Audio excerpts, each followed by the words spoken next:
मोमिनीन इस वक्त मेरे साथ मौजूद हैं पीर सैयद हसन मेहंदी शराजी शाह साहब, जिनसे हम पीर फजल शाह साहब की इब्तदाई ज़िंदगी के बारे में और उनकी मुख्तलिफ़ करामात के बारे में सवाल पूछेंगे।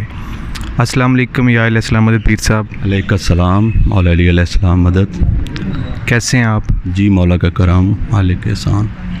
सबसे पहले तो मैं पीर साहब का शुक्रिया अदा करता हूँ कि इन्होंने अपने कीमती वक्त में से हमें टाइम दिया। पीर साहब आपका बहुत बहुत शुक्रिया। जी बेशक, आपका भी बहुत बहुत शुक्रिया जी, आप हमारे पास आए और पीर साहब के हवाले से गुफ्तगू का मौका मिला। मौला आपको सलामत रखे, आपके चैनल को सलामत रखे। अल्लाह ताला आपको भी सलामत रखे। और मेरा आपसे पहला सवाल ये है कि आप हमें पीर फजल शाह साहब की इब्तदाई ज़िंदगी के बारे में बताएं। पीर फजल शाह साहब बुखारी सादात हैं और इनका ताल्लुक़ पिंड दादन ख़ान के साथ एक गांव है मलियार, वहाँ से है। और पीर फजल शाह साहब बचपन से ही विलायत के नशे में सरशार थे और वहाँ पे एक गरीब सी फैमिली से उनका ताल्लुक़ था और 5 मरले के मकान में रहते थे। तो साथ ही एक गांव था सैयद रहमान, जो कि हमारे आबा अजदाद का गांव था, जिसे टिब्बा शाह बेलौल भी कहते हैं। अच्छा। वहाँ सारे शरादी सादात आबाद हैं, कोटला सईदा भी साथ है वहाँ पे गांव। तो वहाँ पे हमारे बुज़ुर्ग पीर सैयद नासिरुद्दीन शाह साहब, जिनकी मरकज़ जो है वो पीर साहब के साथ हैं दाईं साइड पे, तो वहाँ पे ये आबाद थे हमारे आबा अजदाद। तो पीर साहब का जो रूहानी सिलसिला था, जो उनके अंदर एक विलायत का वो एक राज था, वो उन्होंने जाके शेयर किया पीर सैयद नासिरुद्दीन शाह साहब से, और उनके साथ वो काफ़ी अरसा वहाँ पे रहे और उनकी हम असर रहे, उनकी महफ़िल में रहे। तो वहाँ से ये एक फ़क्र का सिलसिला शुरू हुआ और इबादत का सिलसिला शुरू हुआ। तो वहाँ से फिर वो सारी ज़िंदगी उन्होंने हमारे दादाजी के साथ ही वहाँ पे गुजारी। अच्छा। तो वहाँ से जब हमारे दादाजी शिफ्ट हुए यहाँ 21 चक में, अच्छा, तो वो पीर फजल शाह साहब जो थे, उन्होंने कहा कि मैं नासिरुद्दीन आपको अपना भाई कहता हूँ और यकीनन आप मेरे भाई हैं, और मैं यहाँ मलियार नहीं रह सकता आपके बगैर, मैं भी 21 चक में ही रहूँगा। अच्छा।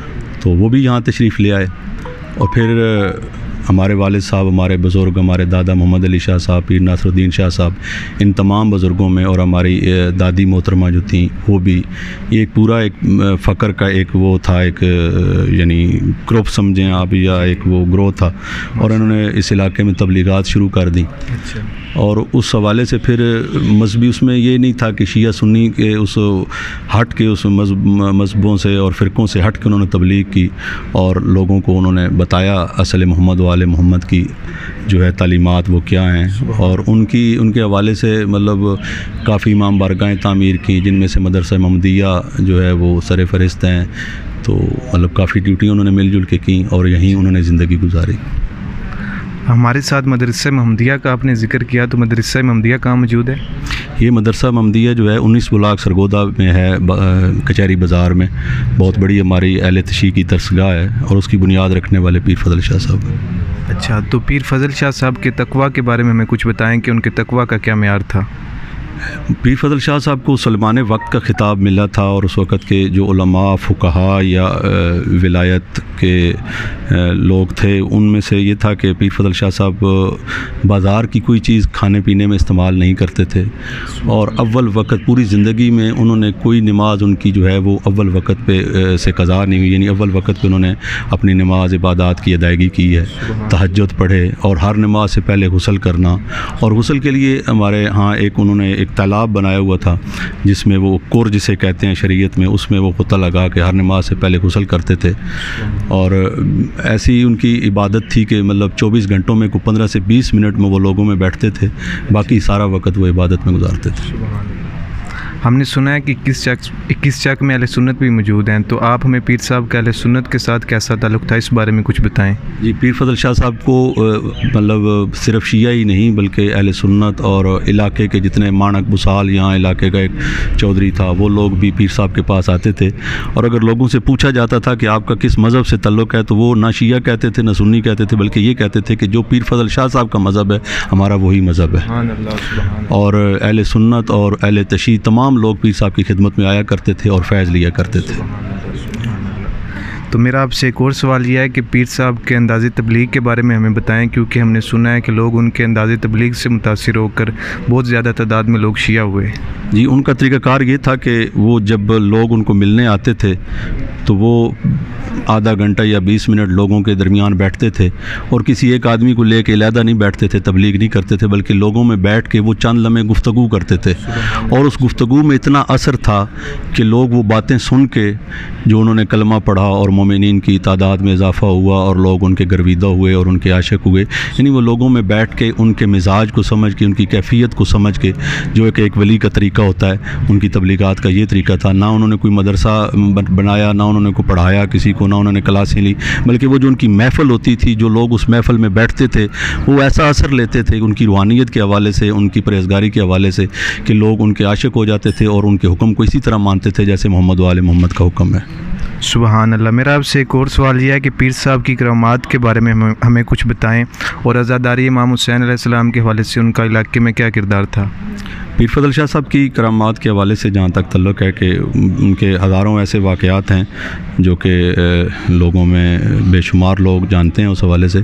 तो उनके करामात में से एक वाक़या मिलता है कि वो यहाँ पे मौजूद थे, एक दफ़ा ज़ियारात पे नहीं गए तो कुछ लोग ज़ियारात पे गए वहाँ पे करबला में। तो मौला अब्बास की ज़री का जो मुजाविर था तो उसने वहाँ लोगों को कहा कि जी पीर फजल शाह साहब मिलने आ रहे हैं ज़री में मौला अब्बास से, कि ज़ियारत करने के लिए आ रहे हैं, तो आप लोग थोड़ा सा हरम खाली कर दो। कुछ लोगों ने वहाँ पीर साहब को देखा भी, तो वो लोग जब वापस आए ज़ियारात से तो पीर साहब को मिलने आए यहाँ पे कि हम पीर साहब से मिलते हैं। तो उन्होंने कहा जी कि हमने आपको वहाँ करबला में देखा था, वहाँ ज़ियारात पे देखा था। तो पीर साहब तो साल ज़ियारात पे गए ही नहीं थे। तो वो लोग हैरान रह गए। पीर साहब ने कहा जी मैं नहीं गया, जबकि वहाँ पे लोगों ने उनको देखा और उनके मुजावर ने भी वहाँ पे जिक्र किया।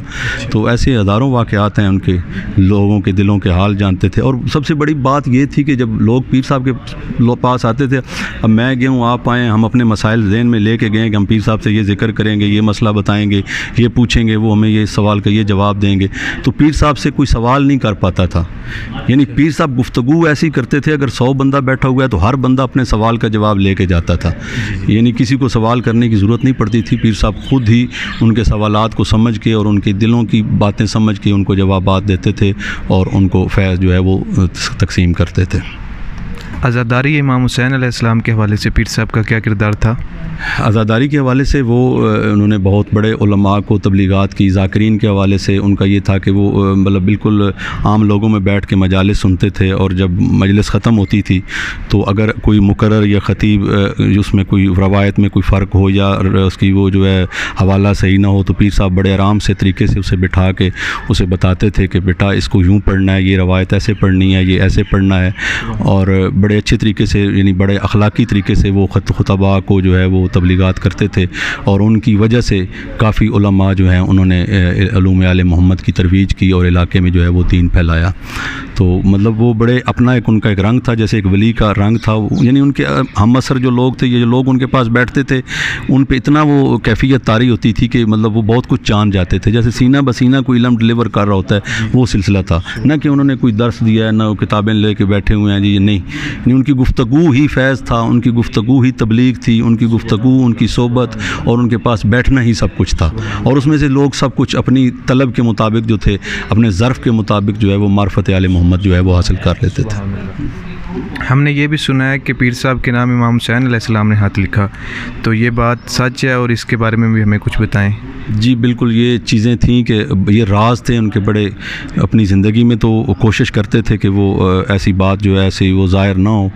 ये भी हकीकत है कि उनको मोहम्मद वाले मोहम्मद से एक गहरा ताल्लुक़ था और इमाम ज़माना से मुलाकात का भी शरफ़ था, मासूमीन से मुलाकात का उनका शरफ़ था। और ये ख़तूत जो उनके जो थे वो एक उन्होंने वो घड़ा बनाया हुआ होता था। अगर वो यानी मौला से अगर उन्होंने कोई तवस्सल करना होता था, कोई ऐसा सवाल होता था, कोई ऐसी बात होती थी, तो वो लिख के उस घड़े में डाल देते थे। तो अपने टाइम के मुताबिक जब वो घड़े से वो निकालते थे तो जो उनका सवाल होता था उसका जवाब जो था वो मौला की तरफ से आ जाता था और फिर वो लोगों को बताते थे। सुभान अल्लाह, सुभान अल्लाह। तो क्या पीर साहब की कब्र की ज़ियारत के लिए पूरे पाकिस्तान से या पाकिस्तान से बाहर से भी लोग तशरीफ़ लाते हैं? जी बेशक, पीर फजल शाह साहब की पूरे पाक व हिंद में, पूरे बरसग़ीर में उनका नाम है। और पूरे पाकिस्तान से, मुल्क से बाहर ममालिक से, इंडिया से, हर तरफ से लोग आते हैं उनके अक़ीदतमंद और उनकी मज़ार पर हाज़िरी देते हैं। और अभी भी उनके फैज़ का सिलसिला जारी है। और उनका फरमान था कि मेरी कब्र को जो है वो पक्का ना किया जाए, यानी उसकी जो मिट्टी है उसको ना ख़त्म किया जाए। और यकीनन उनकी मिट्टी जो है वो उसमें शिफा है और लोग आते हैं और वहाँ से अपना फैज़ जो है वो लेके जाते हैं। सुभान अल्लाह, सुभान अल्लाह। तो एक पीर साहब का ताल्लुक़ था अल्लामा नासरुल मिल्ला जो कि लखनऊ से थे। जी जी। तो लोग आते थे उनके पास अपने सवालात लेके, अपने मसाइल लेके, तो वो मुतवज्जे करते थे मराजे उज़ाम की तरफ। वो ये कहते थे कि आप मुझे ये सवाल दें, मैं ये लिख के भेजूँगा अल्लामा नासरुल मिल्ला को, और वहाँ से जो जवाब आएगा वो मैं आप तक पहुँचा दूँगा। तो एक दिन अल्लामा नासरुल मिल्ला ने कहा कि पीर साहब आप हमारे पास तशरीफ़ ले आएँ, हमें भी खिदमत का मौका दें। तो पीर साहब वहाँ गए, तो वहाँ पे अल्लामा नासरुल मिल्ला के पास बहुत सारे लोग पीर साहब से मिलने आए हुए थे। जो ही पीर साहब वहाँ पहुँचे तो नमाज का वक्त हो गया। अब वो नमाज अव्वल वक्त पे पढ़ते थे, वो लोगों से मिले बग़ैर नमाज की तरफ चले गए। अब उनकी वो इंतहाई सादगी, यानी वो सादा लिबास और वो लकड़ के जूते उन्होंने पहने हुए। अब लोग बड़े जो थे कि वो तजस्सुस में थे कि ये क्या हस्ती हैं, इनका क्या तारुफ़ है। तो अल्लामा नासरुल मिल्ला से उन्होंने पूछा कि जी ये तो आए हैं, ये हमें मिले भी नहीं हैं और अपनी इबादत की तरफ चले गए हैं, तो आप हमें तारुफ़ कराएं, इनका तारुफ़ क्या है।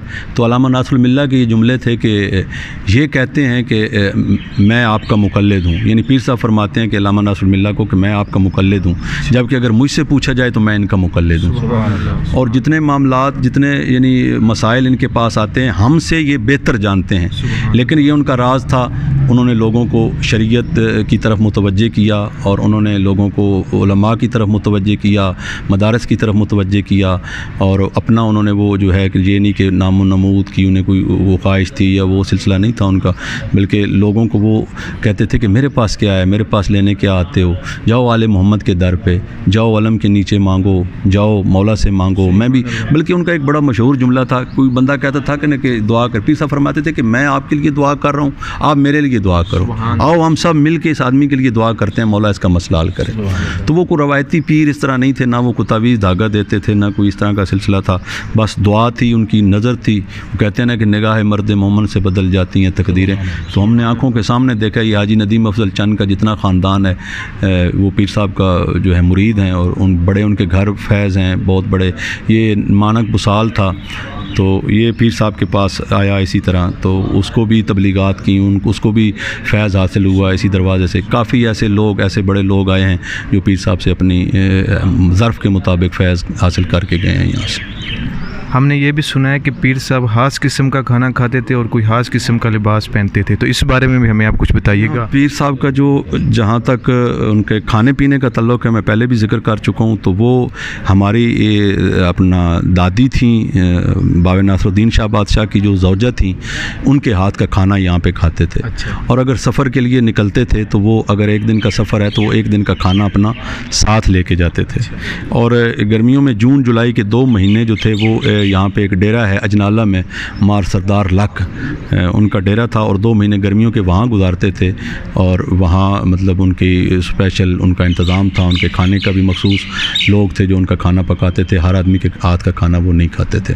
और ख़ुराक में भी इंतहाई सादगी, यानी बाज़ार की कोई चीज़ वो इस्तेमाल नहीं करते थे, उसमें इवन के चीनी गुड़ तक भी वो इस्तेमाल नहीं करते थे। यानी मीठे के लिए वो शहद इस्तेमाल कर लेते थे, दूध इस्तेमाल कर लेते थे, बाकी वो परहेज़ करते थे ऐसी खुराक, बाज़ारी खुराक से कि जो उनकी रूहानियत के लिए शायद मुनासिब नहीं था। इस वजह से उन्होंने कभी किसी के हाथ की कोई चीज़ नहीं खाई। और पीर साहब का लिबास के बारे में हमें कुछ बताएं कि वो लिबास कैसा पहनते थे।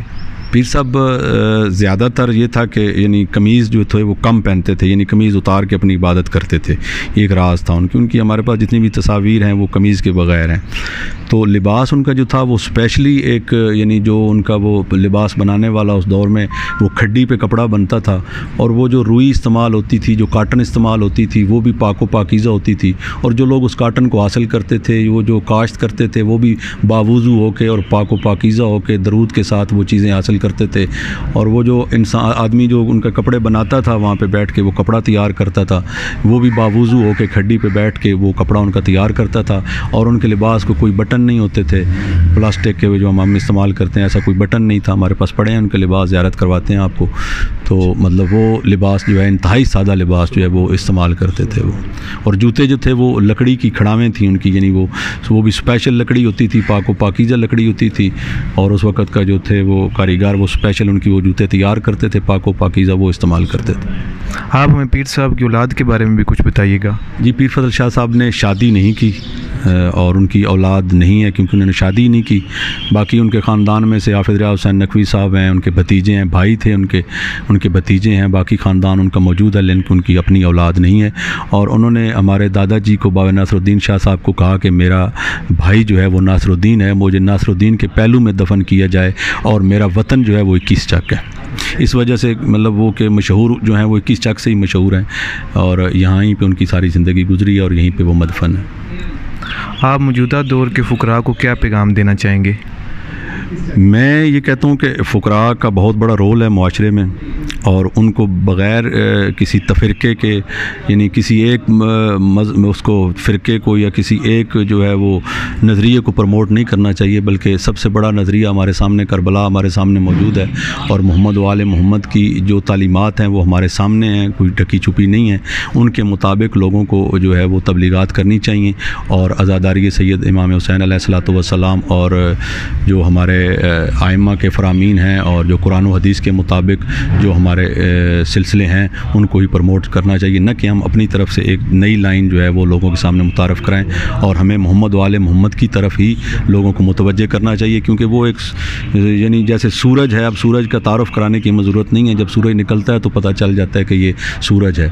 तो हमारे सामने मोहम्मद वाले मोहम्मद जैसी हस्तियाँ मौजूद हैं और फिर इस तरह के फ़ुकरा पीर फजल शाह साहब हैं और भी हमारे पूरी दुनिया में पाकिस्तान हर तरफ जो है वो जो भी फ़ुकरा मौजूद हैं उनकी भी तालीमात यही रही हैं। लेकिन उन्होंने अपनी किसी शख्सियत को प्रमोट नहीं किया, जबकि एक नज़रिया हमारा एक नज़रिया है, उसको नज़रिया विलायत है, उसको हमने प्रमोट करना है। और अज़ादारी सैयद व शुहदा के अलावा और नज़रिया विलायत के अलावा कोई तीसरा रास्ता नहीं है हमारी बख्शिश का और हमारे लिए। मेरा चैनल ये बनाने का मकसद ये है कि मैं इत्तेहाद की कोशिश करूँ, मोहब्बतों का दर्स दूँ, क्योंकि इस वक्त फ़िरका वारियत बहुत हो चुकी है। तो आप इस हवाले से मोमिनीन को क्या पैगाम देंगे? बिल्कुल, बहुत अच्छी काविश है आपकी और हम आपके साथ हैं। मौला आपको सलामत रखे और इस चैनल को मौला दिन दुगनी रात चुगनी तरक्की अता करे। तो चीज़ ये है कि कुरान की आयत है कि ला तफर्रकू, तफ़रका मत डालो। तो जो शख्स भी तफ़रका डालता है वो मोहम्मद वाले मोहम्मद के नज़दीक यानी उसकी कोई अहमियत नहीं है, कोई इज़्ज़त नहीं है और तफ़रका नहीं डालने चाहिए। देखें, हर इंसान का अपना एक इश्क है, अपना एक नज़रिया है, जबकि हम सब को एक नज़रिए पे आना चाहिए और वो नज़रिया विलायत अमीरुल मोमिनीन है और अज़ादारी इमाम हुसैन है। और इसी चीज़ को हमें प्रमोट करना है। आपस में हम जो है वो फसादात, कोई देखें इशू बने हुए हैं, कोई कहता है तशहुद में अली वलीउल्लाह पढ़ना है, कोई कहता है नहीं पढ़ना। तो जो पढ़ता है भाई, जिसको जो इस चीज़ को समझता है वो पढ़े, जो नहीं पढ़ता ना पढ़े। किसी को आप जो है इस चीज़ पर मजबूर ना करें कि तुम क्यों नहीं पढ़ रहे और तुम क्यों पढ़ रहे हो।